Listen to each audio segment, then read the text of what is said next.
Hello everybody. Curriculum for young children. Under this, today we are going to deal with the topic Early Childhood Education Curriculum Framework. The objective of this lesson is to understand the curriculum framework for early childhood education and to understand the quality of the curriculum. As we all know that first 6 to 8 years of the life of the child is very important and critical in the stage of human beings. It is a stage where the developmental is extremely rapid than any other period of the human development.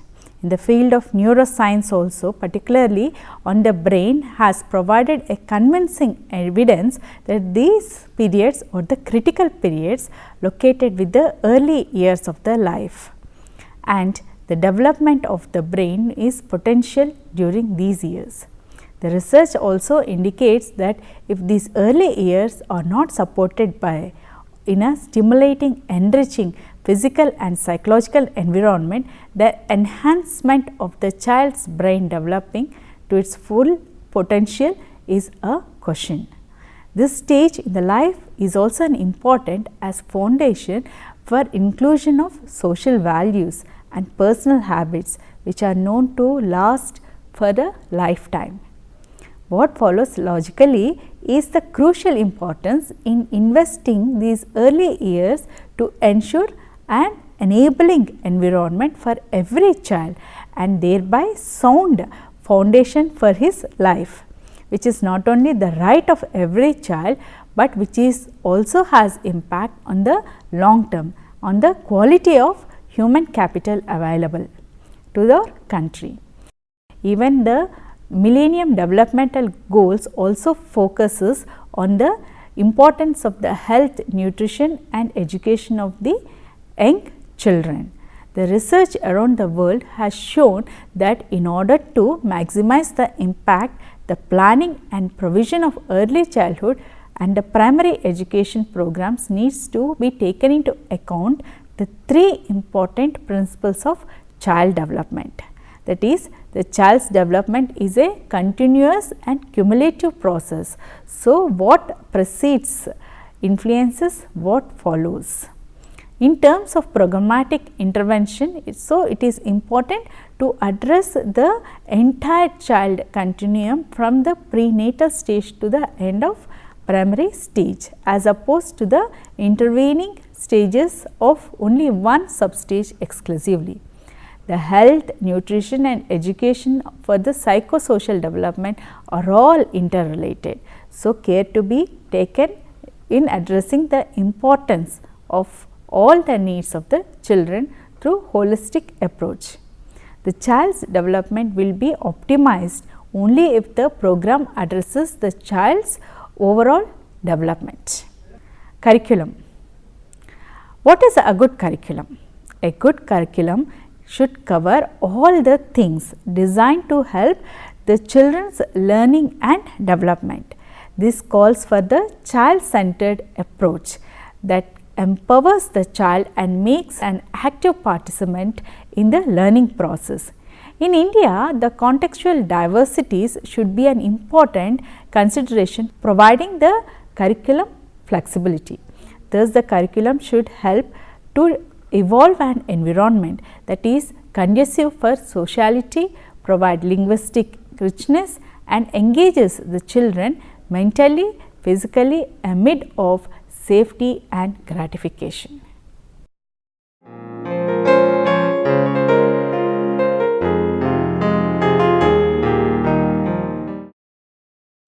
The importance of this period in the life is that it is a critical period in the life of human beings, which we have already understood, and the need for the curriculum providing the sound and holistic growth and development of the child is been established fact.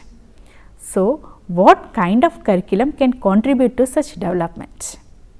There are certain principles or guidelines are to be followed while framing the curriculum for providing the sum total experiences available to the child, and it cannot be reduced to a syllabus.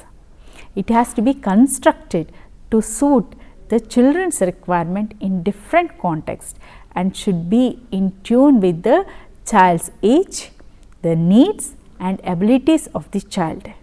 It requires the full involvement of the teacher both in building of it and in transacting it in the classroom. It is equally important to see that the curriculum should be not only a drab, meaningless and often a cruel schedule that passes for the preschool education, but it should be an appropriate method. The child's natural desire to learn and what is being done at the end should be the development in the child.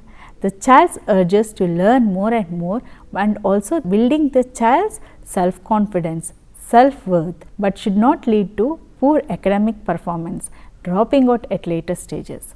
Many of the practices encountered at this stage are not only boring and meaningless routines for the child, but it can be even damaging and dangerous. So, importance should be given while a curriculum is designed or framed. Now, we will see the pedagogical processes. The general objectives of early childhood education can be described as laying foundation for a healthy, productive, satisfying life in future by enabling the child to develop his or her maximum potential, preparing the child for entry and success in primary school, providing support services to women and girls to enable them to enter and continue with the education, training and being a part of the workforce of early childhood education. To achieve these objectives, the curriculum should be developmentally appropriate, activity based and related to the child's needs, interests, abilities and age. An integrated set of experiences to foster the holistic growth and development in all domains such as the health and well-being, the cognitive, physical, social, emotional and language development through an interlinked approach should be followed in curriculum. The curriculum should be flexible enough to suit the diverse social, cultural, economic, linguistic context of our country, as well as adaptable enough to suit the individual differences among the children. The curriculum should be able to help the child to adjust to the routines of primary school as well as the demands of the more formal teaching.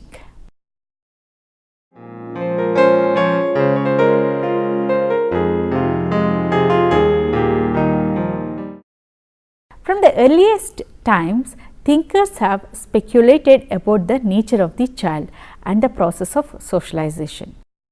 Plato's ideas are that the young children should be guided in the state-run schools, whereas radical and unacceptable in his time. As centuries later, Gandhiji's ideas about the craft-based education were contemporaries.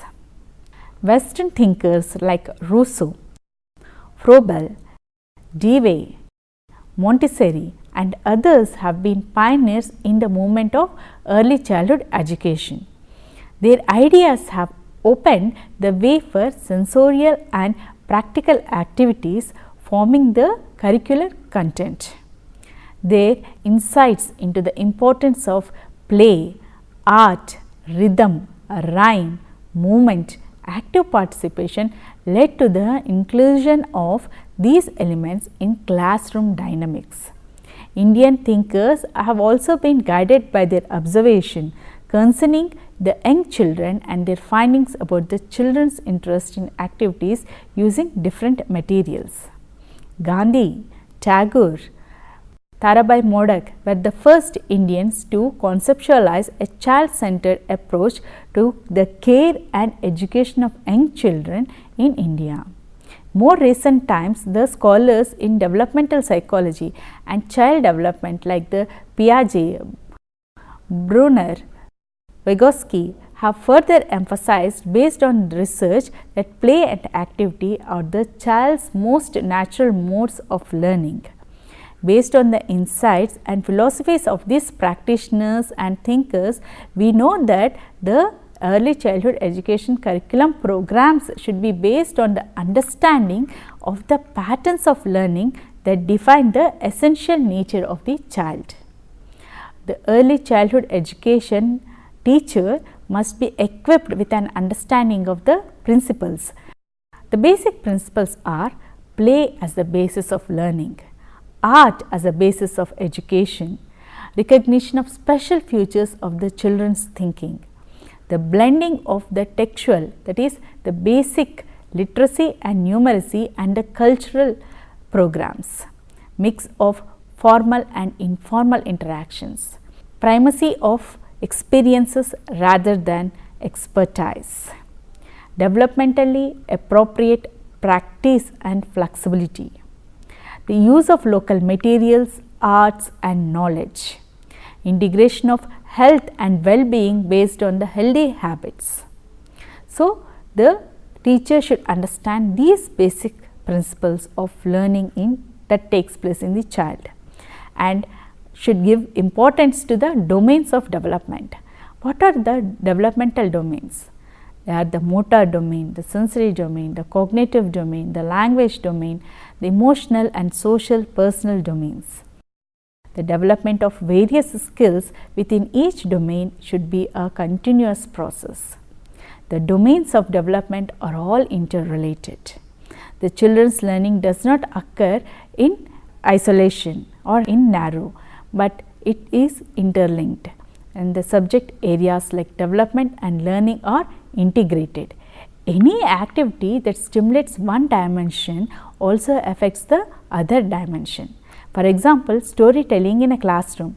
The 3-year-old will listen to very short stories and their interest can be retained with the use of puppets, accompanying of the play of words and rhymes. The narration of the story will help the children to understand the sequence, explore their own emotions and focus on the language. By inculcating the skill of listening in the children, the teacher will help them to gain competence even in expanding their vocabulary and widening their cognitive range. At the level of developing of the fine motor skills, Jessel's norms describe the children's changing competences. For example, a 3-year-old can copy a circle or a straight line. A 4-year-old can copy a cross. A 5-year-old can copy a diamond or triangle or even a prism. Based on this understanding, the children can be engaged in pattern drawing, an activity that promotes the readiness for writing.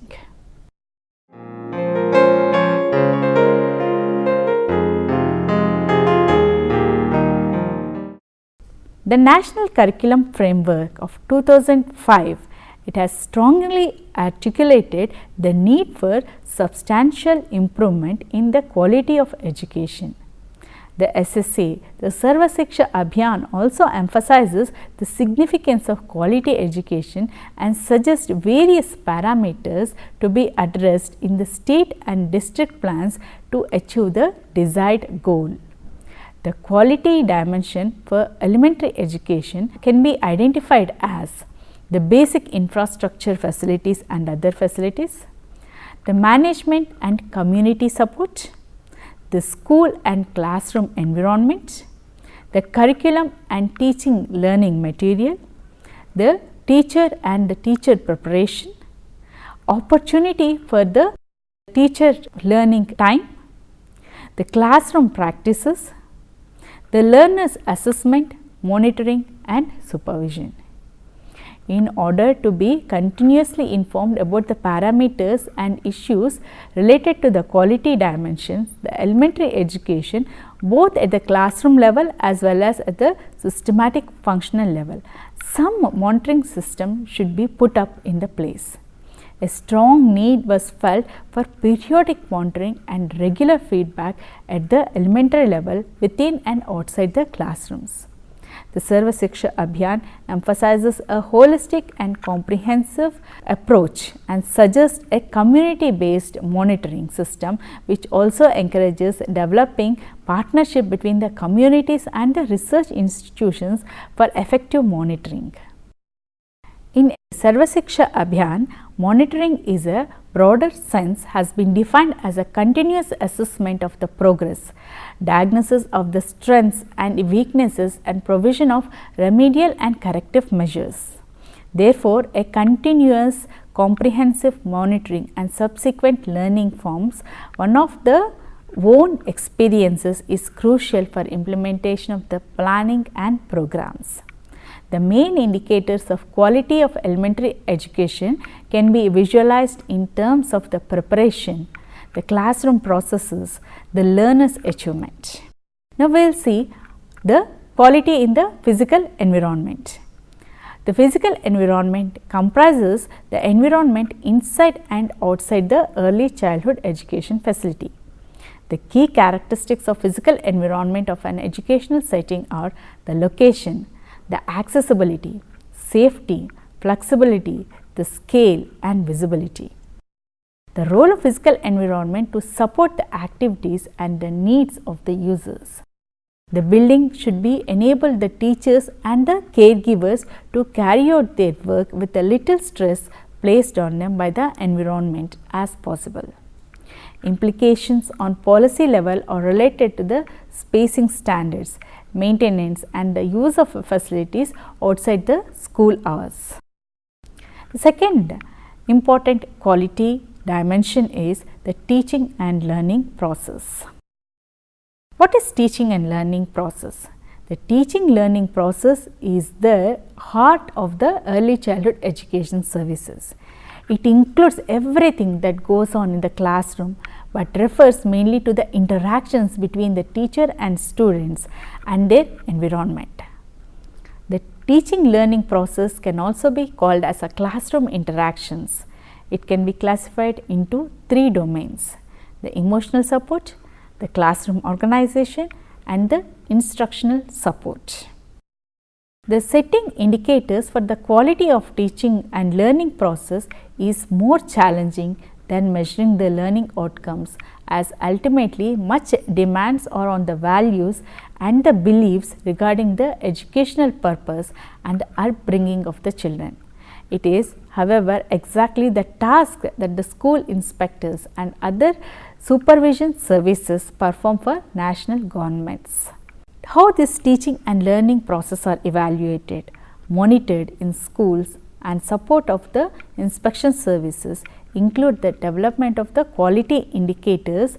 It must be a central concern of any effort to ensure that all children are receiving meaningful basic education. Early childhood education research underlines that essential to pedagogical approaches that include a positive socio-emotional climate, emotionally safe and stable relationship with a sensitive, responsive teachers. Monitoring the pedagogy and teaching learning process. The proposed measures, tools to monitor the quality of early childhood education classroom contexts and the pedagogical processes were selected according to some criteria.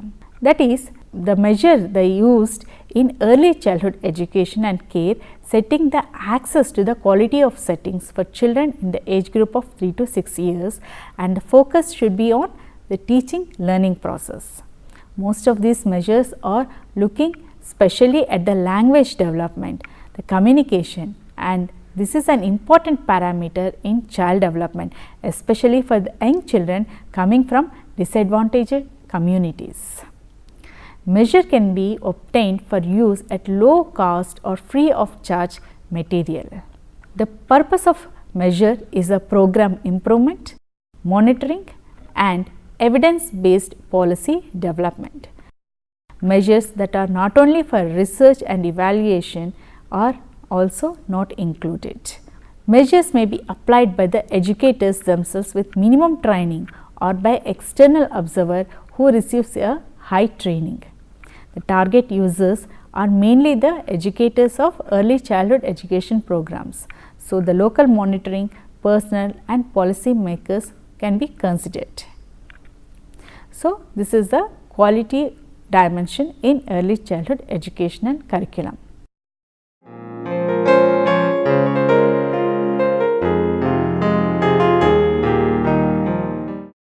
The curriculum in early childhood education centers should outline a clear goals across a range of developmental areas to which the educators and children can aspire. For instance, the 5 goals proposed by the National Educational Goal Panel in 1997 that were meant to be treated and pursued equally. These goals are the physical and healthy development, emotional well-being and social competence, positive approaches to learning, communication skills and cognition and general knowledge. Parent and community participation. Parental involvement is linked to the children's school readiness.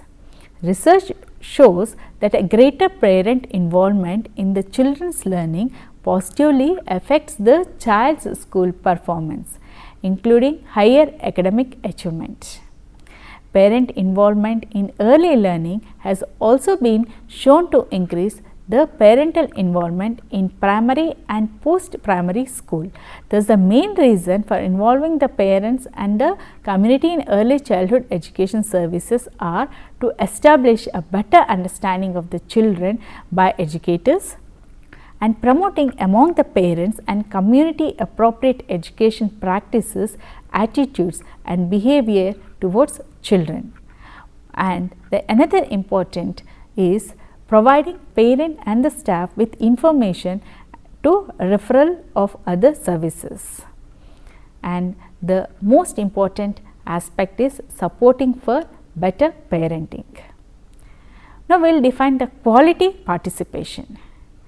There is no universal agreement on what parental involvement is, as the concept of participation varies widely by context. However, there are 2 broad strands. One is the parents' involvement in the life of the school and the other is their involvement in support of the individual child at home and at school. The exact characteristics of the quality parental involvement in early learning process must be defined according to the context. However, some examples of international literature includes the stimulating and supporting children's learning. Some examples of quality involvement may be reading with the children, promoting for the children for sounds, numerical concepts and other academic concepts in the home, and making learning material available at home and taking interest in the child's time at school. Some other examples for the quality involvement of the parent participation in early childhood education programs is that the parents are invited to take part in the school events, to provide and receive regular feedback to the teachers on their child's performance in the class.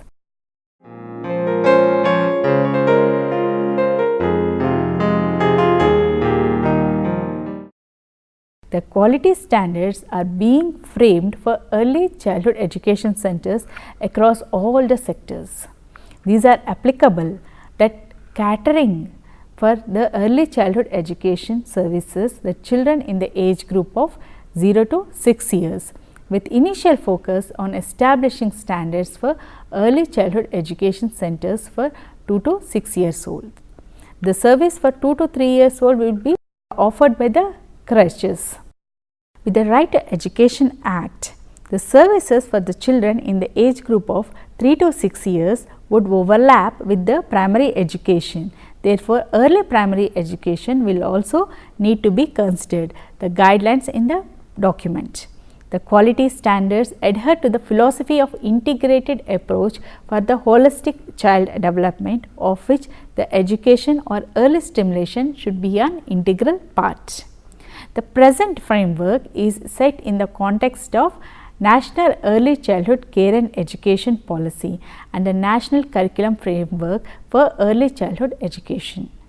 It is informed by the National Curriculum Framework Position Paper of 2005 and other national and international work on developing minimum specifications and quality standards in early childhood education. This quality criteria states upfront the negotiable and non-negotiable must be available to all children attending any kind of early childhood education provisions. one classroom should measure up to 35 square meters for a group of 30 children and the availability of 30 square meters for outdoor space for a group of 30 children. The building should be structurally safe and within easy approach, with clean potable water should be available. Immediate health services in terms of first aid or medical should be available. Adequate training staff should be appointed. There should be a provision for adequate developmentally appropriate learning materials. Space should be allocated for cooking meals and nap time for children. Indicators of quality staff include the knowledge of child development and professionalism, how to plan developmentally appropriate programs, and positive appreciative attitude towards children. The indicators of quality of the family or community perspective include the services open to every child and generally accessible in terms of transportation, friendly and supportive teaching and management staff, the staff that are objective and non-judgmental. The indicators of effectiveness include evaluation used for continuous improvement, goals become the guidelines for evaluation, comprehensive goals to be used, evaluation use valid designs. The need and importance of evaluation. What is the need for evaluation? Evaluation is required to check the effectiveness and quality of the program, to check to what extent the desired objectives are achieved, to identify the highlights and drawbacks of the program, and to measure the program in terms of quality, cost, benefit of program process. So, today we try to understand the curriculum framework for early childhood education. We try to understand what is the importance of good curriculum and what are the basic principles that should be taken into account while framing the curriculum for early childhood education. And also we try to understand the developmental theorists, thinkers and educators guidelines on the early childhood education curriculum framework. We also understood what is the quality dimension in the curriculum framework and the importance of the parent involvement in early childhood education programs. Hope you have understood this lesson. Thank you.